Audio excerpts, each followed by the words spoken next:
Хай, амралтын өдөр өглөөний хүрээлтэд авъя. Өнөөдөр 6 сарын 21 буюу зуны туйл өдөр. Жил бүрийн 6 сарын 20-наас 22-нд шилжих өдрүүдэд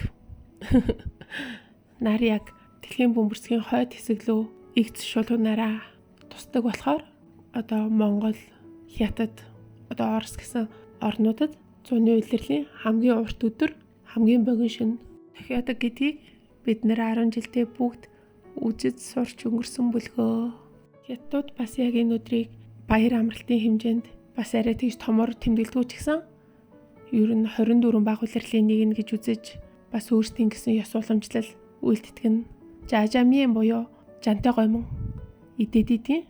Би анх нэг багтаа ингээл солонгосын савнгийн дээр яг ингээд амар их үздэг байх үедээ за жантай гомонг солонгосын байх гэж боддог байсан за.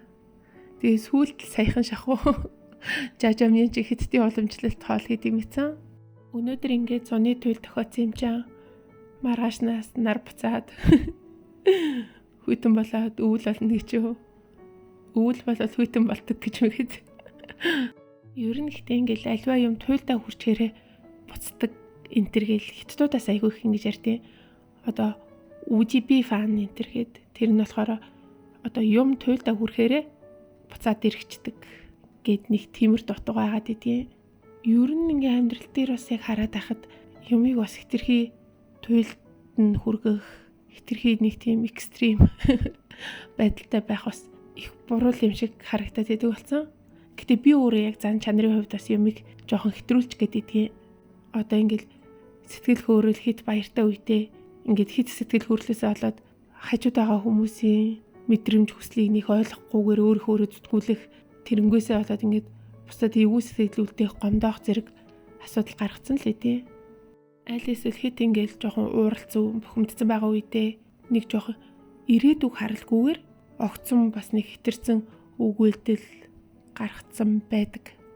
Энд чинь тэгэл дараагийн удаа харамсал болно шүү дээ. Юм ер нь хитэрсэн хэмжээгээр экстрим туйлдаа хүрч ер нь болтгүй юм шиг байна. Тэгэхээр тийм амар хатуу зүйл чинь тэгэл амархан хугарчдаг гэдэг. Тэгснээс ер нь уян хатан байдал нь хамаагүй зүв юм шиг санагддгийн. Гэхдээ бас зарим зүйл дээр, зарим үзэл санаан дээрээ чанга зогсох нь зүв байгаа дээ. Юуг толгой ирүүлээд байна гэж юу? Харин тийм ээ. Нөхцөл байдлаасаа шалтгаалт юм гэж юу? Ер нь тэгээд юмны дав сужрыг тааруулах, тунгийн тааруулах гэдэг хүний ухаанаас л гардаг чадвар байх. Би яг өөрийгөө заримдаа ингээ хэтрүүлээд идийг яг нөхрөөсөө мэдсэн байна. Анх ингээ үерхдэг байх. За хайн давт хоёр ингээл муудын штэ тий. Тэгээд тэр муудах сэдв нь тийм амар заавал нэг эцсийн цэгтээ хүргээд салалт тэмээ үүсгэх шаардлагагүй нөхцөлд би айгүй их хойлоо болохгүй байна. Зан төлөв сонирхол таарахгүй байна. Тэгвэл салан барина гэд хэлцдэг байсан за.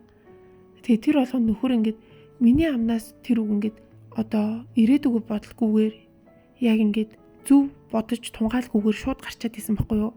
Тэгэд нөхөрт очихороо болохоор бүр ингээд нэлээд хүнд цохилт болж ингээд ийм үнэмшилтэй нарахгүй очиад идэв гэсэн байхгүй юу. Тэгэд нөхөр маань хэлээд идвэсэн чи юм хэтрүүлээд байна. Ийм том шийдвэрт хүрэхийн тулд тохирсон хэмжээний шалтгаан байх байхад ч жижигхэн юмнаас бүр хэтэрхий ингээд хэтрүүлээд байна. Ер нь тийм зан үе анзаарагдаад байна. Жохон бодож жоод жохон тайвширч байгаа шийдвэрээ гаргах чилтэй энэ гэхэд амар их тэгээд идвэс.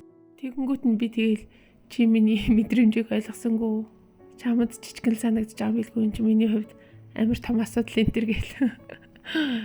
Өөрийгөө хамгаалаад муудаад идвэсэн. Тэгсэн чи одоо ингээд бодохны яалтчгүй би нэг тийм хит туйлширсан юм хит дэврэгсэн тийм зан байдаг байсан байгаа юм.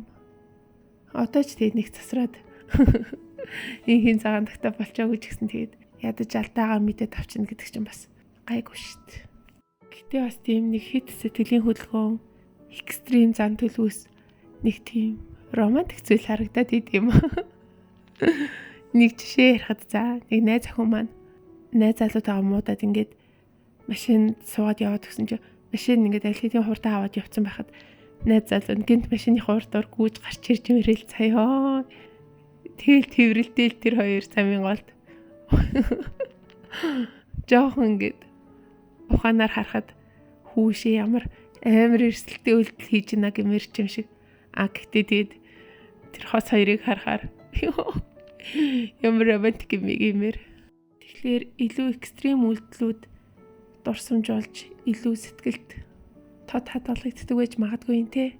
Гэхдээ миний одоо нас төлөвт бол ер нь бол нэлээд дондын төлөвсөн экстрим биш зан төлөвтэй байхыг шаардаад ах шиг биш.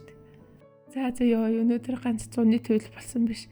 Зан төлөвийн төлөвийн талаар ярьсаар одоосгох нь. Өнөөдөр гэрийнхэн тэгээ гадуур гараа явж исэн чинь гişүү асаа уянгагч охинтойгоо ойрхон дэлгүүр хийж ийн гинэ. Тэнгүүд нь уулзаад хамтдаа олчлаа.